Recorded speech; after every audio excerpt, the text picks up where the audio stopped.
Hi guys! Wie ich im Video Enzyme Einstieg erzählte, ist das aktive Zentrum in der Regel mit den polaren, basischen oder sauren Aminosäuren ausgestattet. Diese Vielfalt reicht aber nicht aus, um alle enzymatischen Reaktionen zu decken. Außerdem kommen die optimalen Wechselwirkungen und die geometrische Ergänzung zwischen Substrat und Enzym nicht von allein vor. Was dann die Enzyme unternehmen, erfährst du jetzt!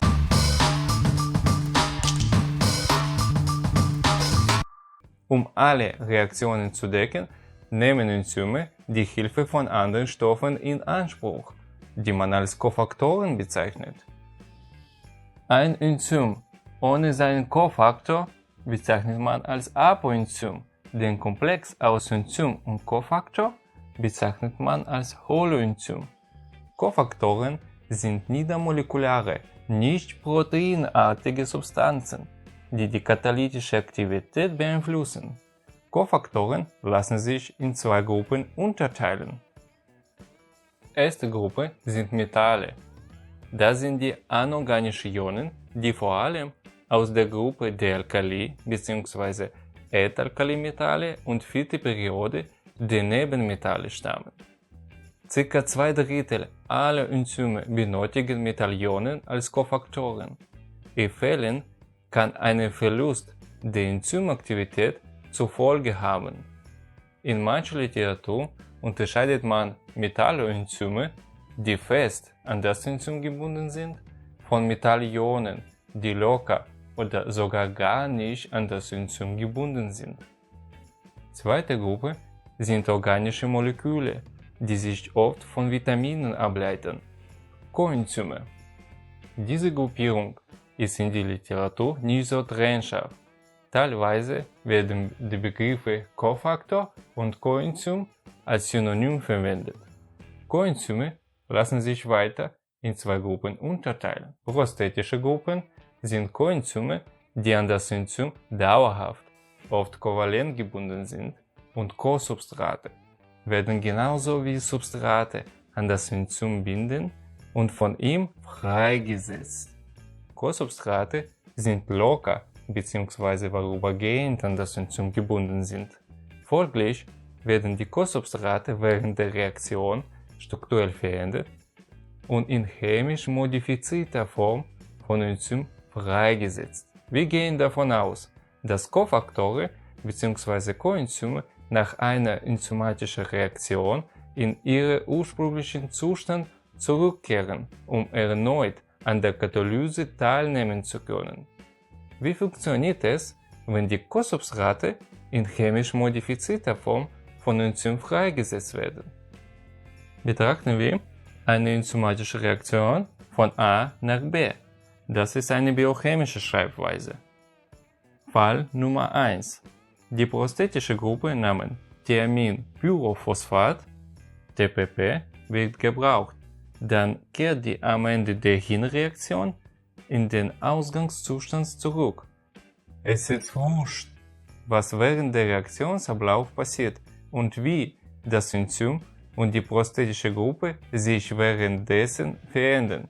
Zwischen A und B können noch 10 Teilschritte sein, ein Zyklus von sich selbst, aber genau an dem Punkt, wo das Enzym in seinem ursprünglichen Zustand aus der Reaktion rausgeht, soll die prosthetische Gruppe wegen der festen Bindung an das Enzym auch unverändert daraus hervorgehen.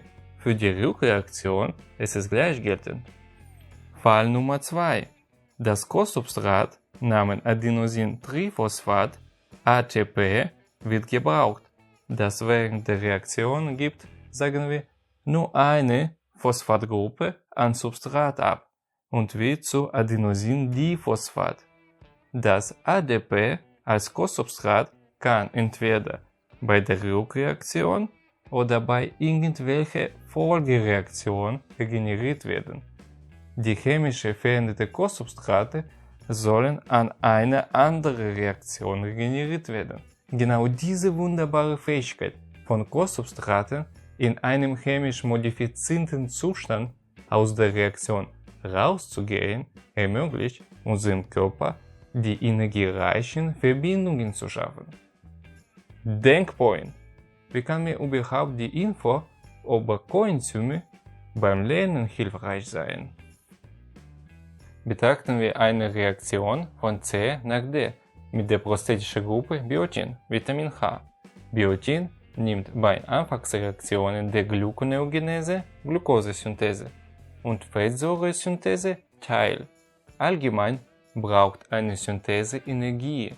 Daraus kann ich schließen, dass meine Reaktion von C nach D braucht Energie.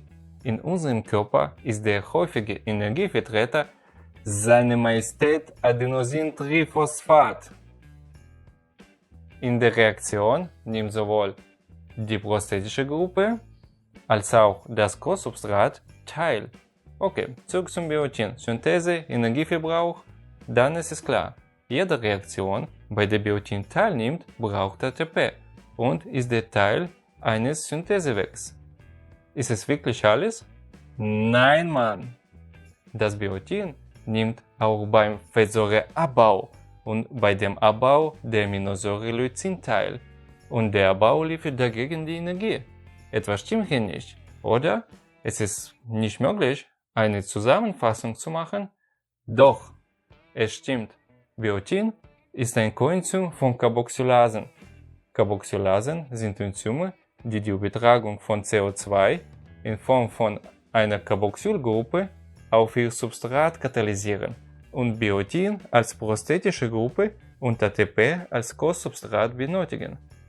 Die Reaktionen von Carboxylasen beim Fettsäureabbau und beim Leucinabbau sind als einzelne betrachtet, haben nichts mit dem Abbau zu tun, sondern mit dem Umbau. Sie bauen die Substrate bei diesen beiden Stoffwechselwegen so das Produkt weiter in andere Stoffwechselwege einzuschleusen kann, wobei sie für den Umbau Energie benötigen. In Biochemie und überhaupt in Medizin lohnt es sich, die Ähnlichkeiten zu entdecken.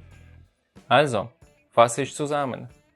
Eine große Zahl biochemischer Reaktionen kann von Enzymen nur im Gegenwart von den Cofaktoren katalysiert werden. Die Integration eines Cofaktors in das aktive Zentrum ermöglicht und optimiert die Wechselwirkungen und räumliche Positionierung mit dem Substrat und dessen Umwandlung zum Reaktionsprodukt. Pass auf, die Metallionen. Die Mehrzahl der Coenzyme kann nicht vom Organismus synthetisiert werden und wird aus den Vitaminen der Nahrung gebildet. Enzyme, die das gleiche Coenzym verwenden, haben in der Regel ähnliche Mechanismus. In der Beschreibung gibt es Link zu meinem Instagram, wo man das Foto von der Tafel zu diesem Video findet. Vielen Dank für eure Aufmerksamkeit, Daumen hoch, Abo, boost your brain, bye guys!